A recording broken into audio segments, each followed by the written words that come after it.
Hey, welcome to this week's episode of Geekstorm. Sean isn't here today, so I've got Mike Duke sitting in with me. I'm Mike Harrison, and as always, we're broadcasting live.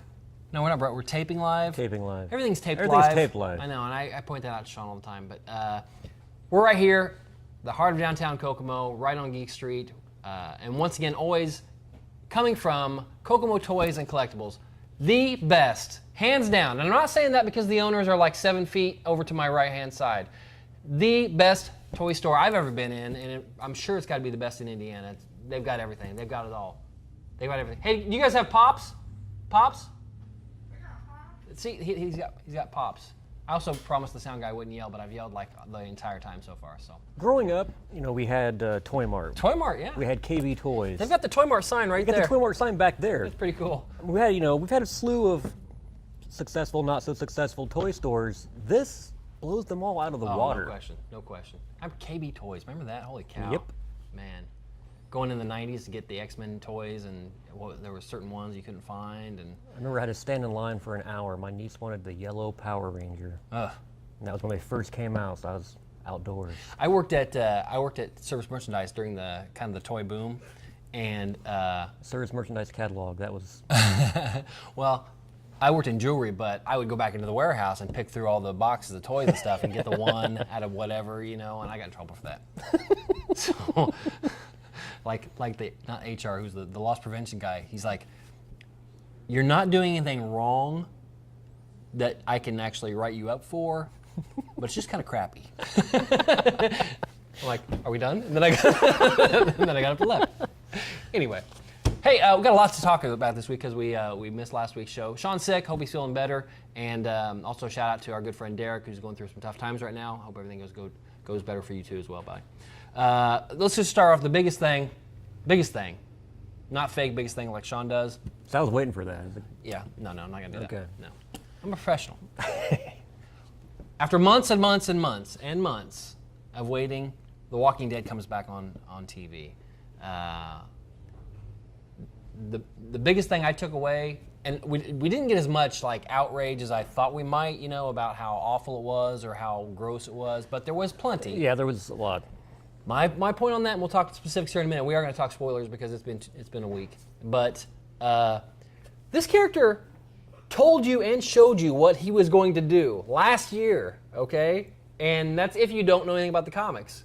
So to get upset or to think it was too gross or whatever, I mean, this is the era of Game of Thrones and Mad Men and Breaking Bad, and it's good TV.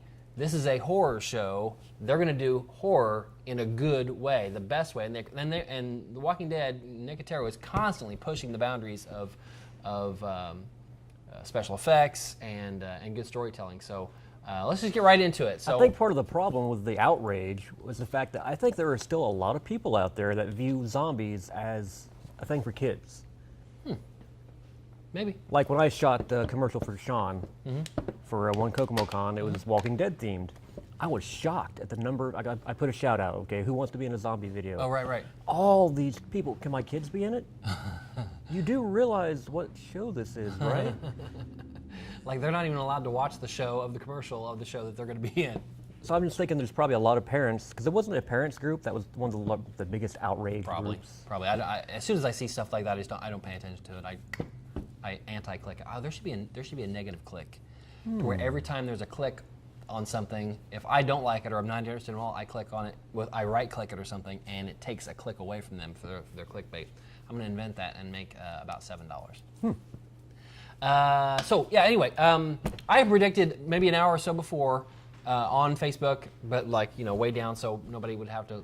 No, it's not spoilers because it was a complete guess. But I thought Abraham, and then I thought casually he would just shoot Glenn in the head as he walked back to Rick. And so we get the oh goodness, or thank goodness it's not Glenn. Oh, I'm sorry for Abraham, and then pow, oh, and then you get Glenn's too. Which you did get that, but there was a reason for it being Daryl. Meta knowledge from the comics, I kind of expected Abraham to buy it, but then the add-on of Glenn was kind of nice. But I really do love the fact that it's Daryl's fault. Because Daryl is one of those characters, he's going to shoulder that, he's going to blame himself, and now that he's in Negan's custody, Negan and his people are just going to egg that on, so it's going to tear him up.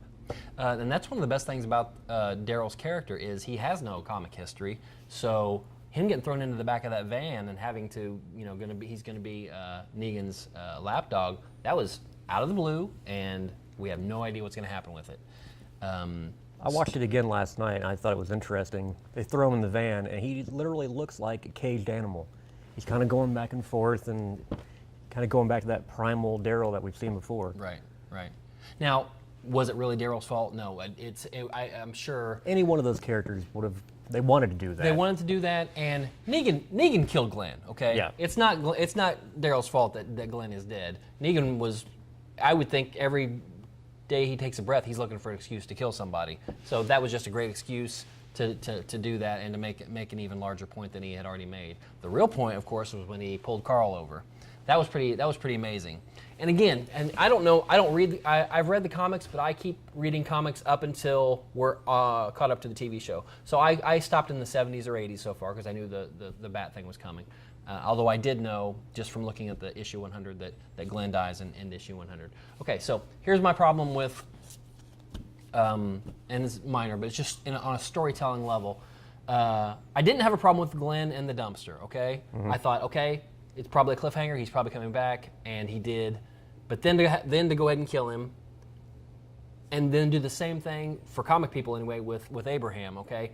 You cheated him out of his regular death from the comic, but then you kill him in this scene as well.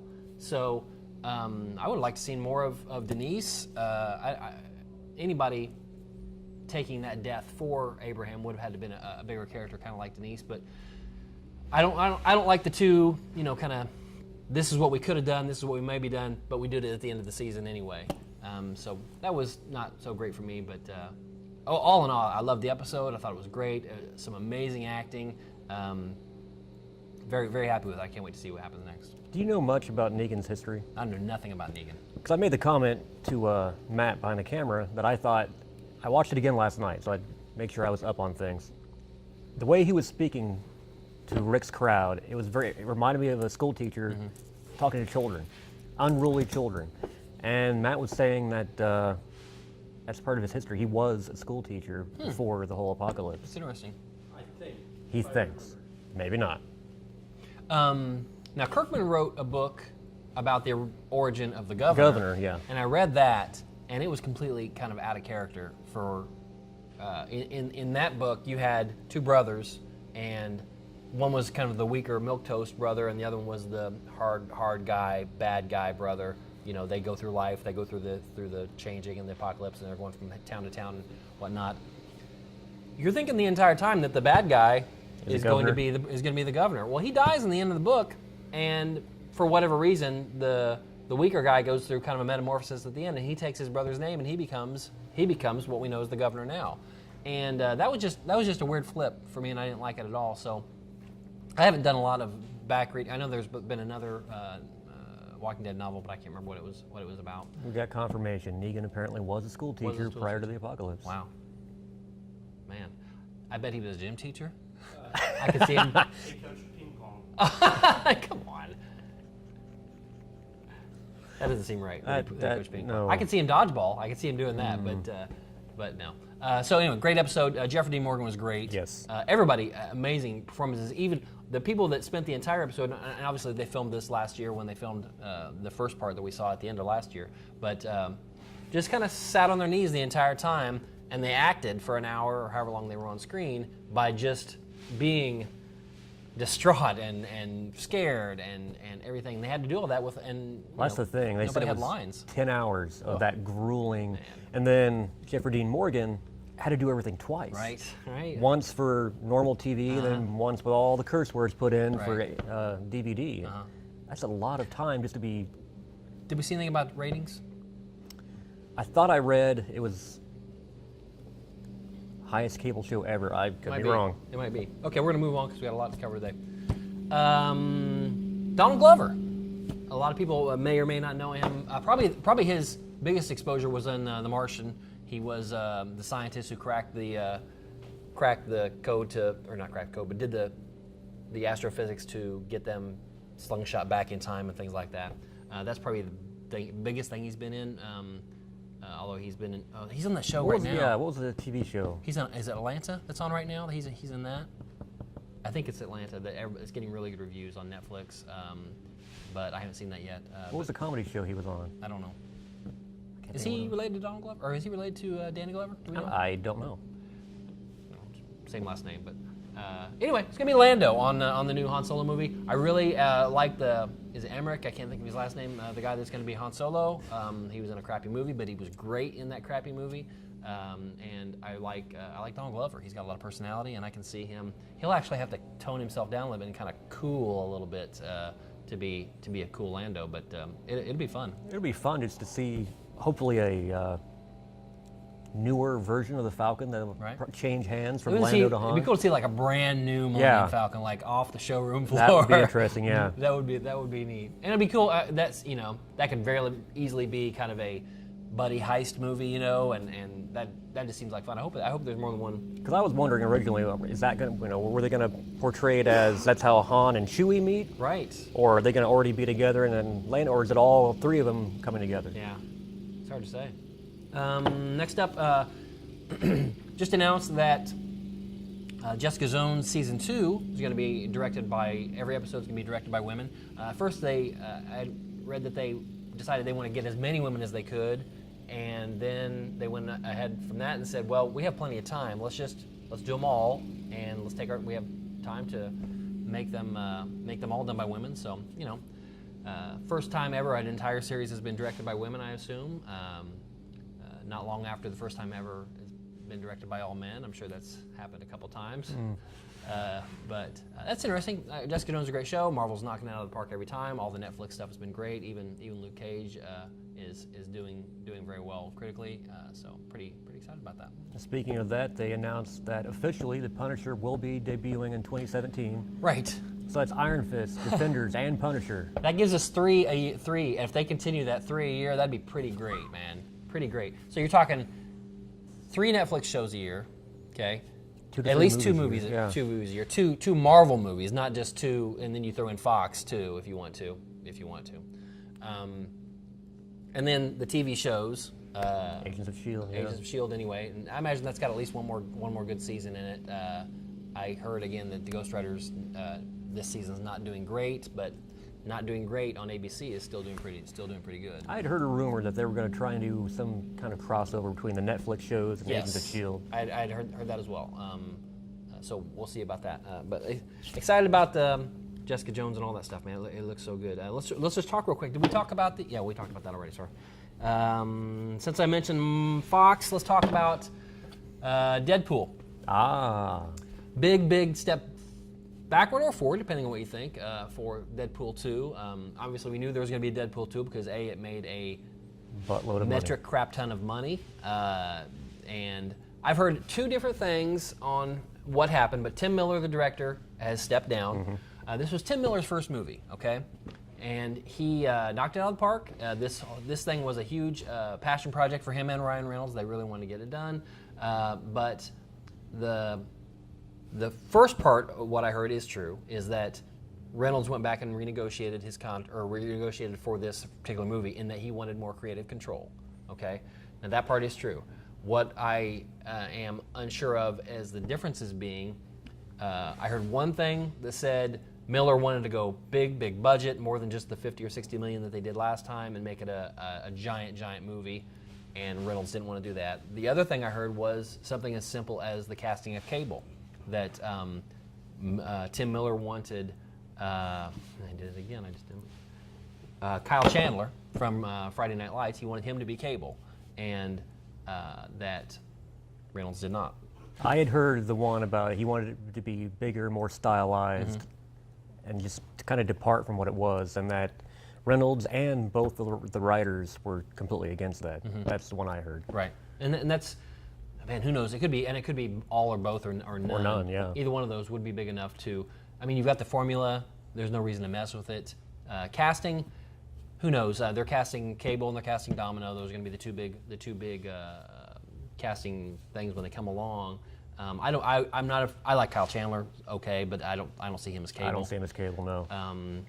So I don't know. It's hard to say. I've heard for 3 or 4 different names for Domino. I've heard Sienna Miller. I've heard Ruby Rose, and a couple other names that I don't know. So that's really hard to say. So those would be great roles for like somebody coming out. You know, somebody that's a good talent that just not that many people have seen, and you throw them in there and pow, they explode. My actual pick for for Cable is Anson Mount. If you've ever seen Hell on Wheels, I can see that. he's a chiseled jawed dude, and I think he could pull it off pretty well. And he's all salt and peppery, and I think he could pull it off really What's easily. the guy's name? He was in Avatar. He was in Lights Out. I think he'd be a pretty good one too. Yeah, I don't know his name. I know who you're talking about, and he's campaigned for it quite a bit. Ron Perlman, I do not want that'd be my biggest thing. I'd almost go anybody but Ron Perlman. I don't want to see him in that. Ron Perlman's not much taller than I am, and I'm like 5'8". He just seems really big on screen. For whatever they do, I have no idea. But Played Hellboy. yeah, he did. He did. Okay, so we got that, and then sticking with Fox 2, the trailer for Logan dropped. Man, that was good. Real quick at the music, Johnny Cash did a cover of "Hurt," is what it's called, which is 9 Inch Nails, and is just an amazing cover of that anyway. But they used that, and consequently, not consequently, but also as a side note, I heard that Trent Reznor said that. When Cash did that song, he said that's Cash's song now. He said, yeah, I might have done it first, but what Cash did isn't a cover. That song is his. I feel like I'm doing a cover of his song now. Whenever we do it, That's awesome. He just that's his song. So if you've never heard that, you will if you see the Logan trailer. I have to agree with Sean though. By using that song, it's kind of a cheat because the song is so powerful, and then adding it with those visuals. That's true. That's true. Yeah. Pretty amazing stuff. We saw a very old, sore, feeling pain Logan. You see Logan kill a guy with a knife, not his claws. Both of the things lead me to think that he's. I don't know how far ahead we're jumping, but it is a lot more of the old man Logan storyline than I had thought a couple months ago that we were going to actually get. Did you watch the Red Band trailer? Well, I don't. Did I? I don't know. At it's the same trailer, but except for the very end. He pops his claws under a guy's chin, and you see him come out of the top. I might have seen that. So, but the big thing is the fact that they discussed, they didn't want it to just be a carbon copy of every Wolverine movie that's been thus far. So they thought, well, if he gets older, wouldn't his healing factor maybe kind of lessen a bit? Right. That's why you see those scars on his back when he's looking in the mirror. It'd be interesting to see what they do because, in the Old Man Logan storyline, which you haven't read, you really need to. It's only like 4 or 6 issues. It's great, but there's a reason he doesn't pop his claws, and that being, spoiler, it's been out for 5 years, that being he was tricked into killing all the X-Men, okay? So he's just, mentally he's done with it. He's never going to pop his claws again. He's never going to kill again. That's his thing. And then through some other stuff that happens in that really great book, he's forced to finally do it towards the end. But now that's the official. He's part of the official Marvel universe. You got X-23 as Wolverine, and he's Logan. Right. And in this movie, you hear him tell Professor Xavier they're all gone, which I'm assuming means the mutants and everybody else on the Fox side. So what happened to them? Did the exact same thing happen? Was it something else? Was it more of a House of M thing? Because you got Wanda is in that is shared by Fox. They could throw out Pietro's sister, or they could actually say Scarlet Witch when she gets rid of all the mutants. It's really hard to say. They're both much older. It's in the future. And Logan is, he feels pain, and he's not doing well, and something happens. We know that Reavers are in it. That was a storyline in the 90s as well. I think they're kind of meshing those two, kind of Old Man Logan and the Reaver storyline together, and we get to see, finally get to see X-23. And I would be very, very happy if this really, really, really is the last time we see Hugh Jackman as Wolverine. That's what he's saying. He's great, but it's been like 14 times, and this needs to be the first of many handoffs that we do with characters where, okay, we don't necessarily have to recast Chris Evans, but whenever he's done, I want him to be done. And whenever Jackman is done, I want him to be done. You've got X-23. Build on her, even if she doesn't do great the first movie, or if she just makes an appearance in the next movie, whatever she does. Let her go for a while and see how she does. It's an exciting character, so we'll see how it goes, and it captures a different audience as well. Hugh Jackman has said, if someone takes over Wolverine, in his opinion, he would like Tom Hardy to do it. Yeah. I mean, Tom Hardy's good. I just don't know if they'd want to go maybe a little younger than that, because Hugh Jackman's been playing this character, like you said, 14 times. It's been a number of years. So getting a little younger might benefit him. I don't know. You want to see a movie that's very similar in feel to this is Mel Gibson has a movie that just came out called Bloodfather. And I don't know if it went straight to video or what, if it's in the theaters did it. It's really good. He is really good. And he is an old dude, and his daughter comes back into his life, and she's in trouble, and they're running, and he's on parole, but he plays like this old man Logan type of character where he doesn't want to get involved in stuff. And he's trying to go to meetings and be straight and everything. And he's forced back in. It's really, really, he's awesome. He's awesome in it. Check that out. Let's see what else. How about Leonardo DiCaprio getting out of the superhero-y stuff? Quite a while back, there's a book out called Devil in the White City, and it's about H.H. Holmes, who's apparently the world's first serial killer. First documented, at least. That we know of, anyway. America's first. Okay. And it's a great book, Devil in the White City. If you haven't read it, it follows not only this H.H. Holmes as he rises through his beginnings, but all this is happening at the Chicago World's Fair. So it also follows how Chicago got the World's Fair, everything that happened along the way with construction and how devastated the city was when it did well and when it didn't do well, and it was a good. That it was kind of a palate cleanser. Every couple chapters you'd go this way and with the city stuff, and then this back to the horror stuff with the killer. It's a great story anyway. It's a great book, but Leonardo DiCaprio is attached to it a while back, and apparently there's some newer news where he's maybe going to actually get it going. There's. I don't think it's officially. Nothing's been signed. No contracts, but it's looking pretty strong that he's going to do it. Okay. And right now, coming off The Revenant, pretty much anything he does should do pretty well. Revenant was so good. And that was again just another thing where he didn't have a lot of lines, but he did a lot of great acting in it, and not having to rely on a script to get that done. The other trailer that dropped was, skipping back to the other, was Guardians of the Galaxy. Oh yeah. That was fun. And it gave us nothing about the story. We really don't know anything about what's going on in the story. That's the problem I had about Logan. You kind of can tell Professor X looks like he's gonna that last scene. Bye, Professor X. I hate when trailers do that. I mean, don't give me the story, just tidbits. I heard a guess. Again, these are all theories. That it ends up having to be Logan that killed Professor X, and that's what happens at the end to kind of push him over the edge. In that Professor X, you got to think Professor X in this movie is probably he's probably 80. I'm gonna guess. Let's just say he's 80. Let's say he's 70. He's a mutant and he's the most powerful telepath ever, but he's still a man. And whether it's Alzheimer's or just debilitating, lesser use of his faculties, things like that. You take that and give that to somebody who's got some type of mental powers, and that could be really bad news, okay? So if he's having a seizure or a fit, a bad day, he wakes up and thinks he's in Walmart, whatever, things could go really bad for everybody. So I hadn't thought about that. You're right, Professor X with dementia, that's oh boy, that's a bad combo. Yeah. That's like Mastermind. Mastermind, right? The guy from the Phoenix Saga that... oh, yes, I think it was. Yeah, okay. Jason Wingard, Jason something or other. Yeah. Let's see. You said something, and I don't know anything about this. You said something, Knight Rider is going to come back somehow? Justin Lin, the guy who's known for Fast and the Furious, right, is bringing Knight Rider back, but to not just to TV or to movies, it's machinima. Oh. They're known for a lot of video games. Is that a channel?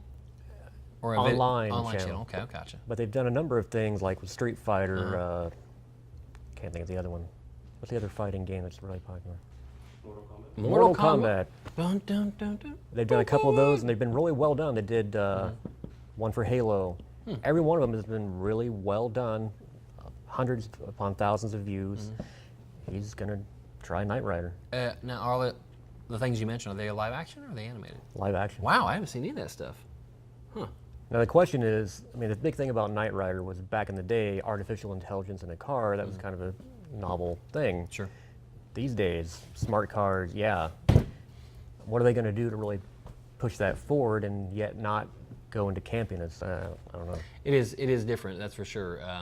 Agents of S.H.I.E.L.D. is kind of messing with that right now with AI, with this Ada character. They stole that from one of the older books, and which is, I think Agents has been a really good show this year so far. I've liked it a lot better than some of the previous seasons, although I've always been a fan of it.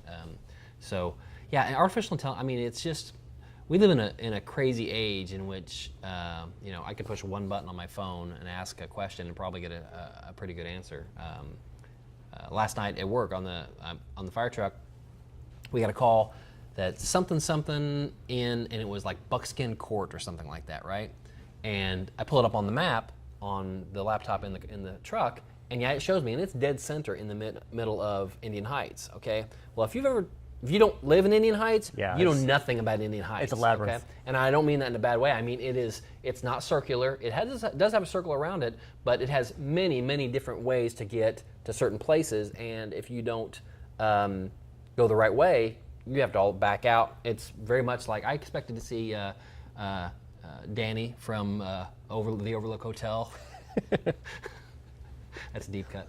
But I grabbed my phone, and I said it, and it took me, directly there. And so you take something like that, me having that mindset, knowing I can do that, and then you're going to show me a show about a car that talks. You know, it's got to be deeper. It's got to be better. It's got to be something more than just, I don't want to see, somebody running from Boss Hogg or something like that and jumping, stuff like that. You know what I want to see as a remake? If we're going back remakes, I want to see an actual really good remake by Justin Lin would be fantastic of Speed Racer. And I know we had that movie a few years back that was all super stylized, very cartoony, but live action that was all CG. But having it, dumbing it down, or not dumbing it down, making it more real and gritty, a racing family, that type of thing. And I hate car chases, but he'd be great at something like that. I could see that doing really, really well. Yeah. The movie wasn't bad, but it just, for whatever reason, it didn't catch on. No, and it was, and I can't remember which was first, but it was like taking what was done in 300, okay, and making it, rather than horror, fantasy, grit and grime and blood and gore, taking all that technology and throwing it and making it cartoony racing. So you had a very much, almost like the animators were painting over actual Wasn't that the first footage. movie after the Matrix trilogy that the Wachowski siblings? It was Wachowski, that's right. It was both of them, yeah.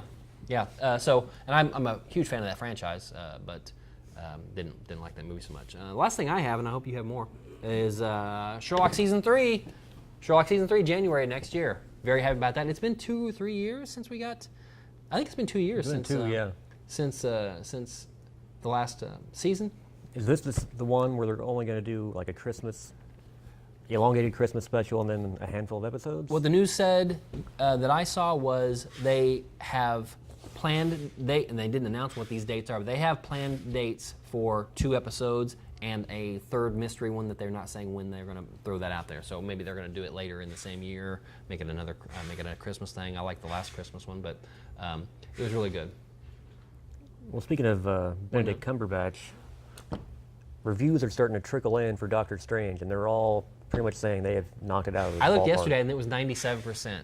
97% on Rotten Tomatoes. One dude, a dude from Forbes magazine, like that's where I go for my movie news. Well, yeah. Said that it was just okay, but he gave it like a 5.2, which is still better than, 4. But yeah, everybody seems to really like it. I think hopefully it will get rid of everybody's fears that it looks very Inception-like. And yeah, they have some similar special effects, but When you can warp and literally bend reality, it's Yeah. not that far of a stretch to knock buildings over and bend them. And What was the smash. name of the? It's kind of off topic. No. Name of the Marvel villain who could warp materials. The Molecule Man. Yes, he took Captain America's shield. And Yes. yeah, that would be. He fixed it. Secret Wars. He was big in Secret Wars. He was. Yeah, that's a guy you can't have in the Marvel universe, like in TV and movies. He can't exist unless he's got some kind of a disability that lets him only come around for once That'd an be episode or one something where like he'd that. pop up for a movie and then suddenly something he'd get lobotomized Right, or something, get stuck in an asylum. right, yeah. Sorry, one more thing. Last thing I had was Kokomo Con was a few weeks ago, and it was a big success. I know Sean wishes he was here. He's actually sick, but wish he could say thanks to everybody that came out. It was another big success. I think they had around 1,200 people or so, 1,250 through the door. So they've already planned a second one, and they are doing not second one. They're already planning next year's, signed the contract for next year's, and he has a date for it, and I don't know what it is. And then they're doing a much smaller scale March show at the Grotto.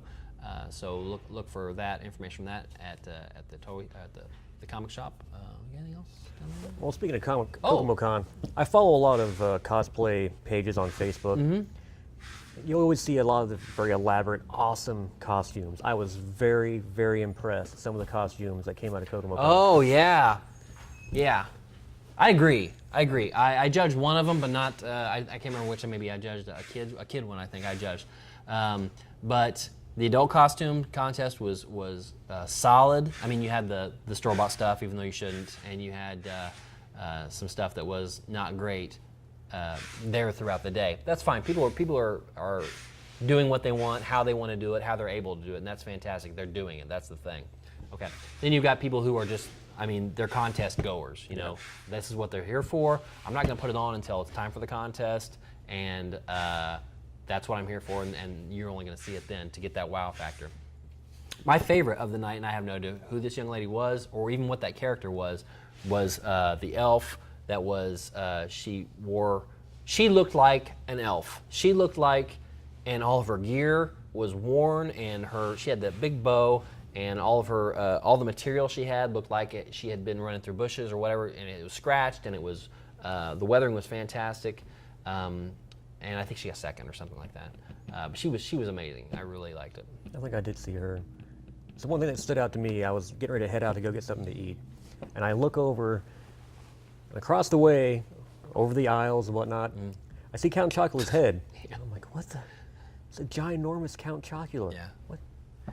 This guy, Michael Wong's his name, and congratulations, Michael Wong. That is not my favorite costume, and even when he did the Frankenberry in the previous years, not my favorite costume.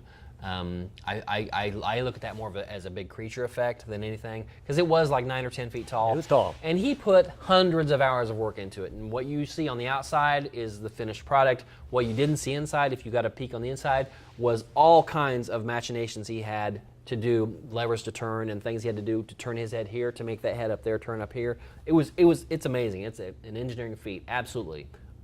Not my choice for things into a costume contest though. That's a different contest to me. But he goes to a lot of contests, he wins a lot of contests, and I think it's just because of the big wow factor. But he did a great job. They all did a great job. So another successful year for the Kokomo Con, and we'll look forward to next year. And if you don't follow Sean or Kokomo Con or Comics Cube on Facebook, if you're curious why there weren't as many panels and whatnot this year, it was had a little strange thing happen.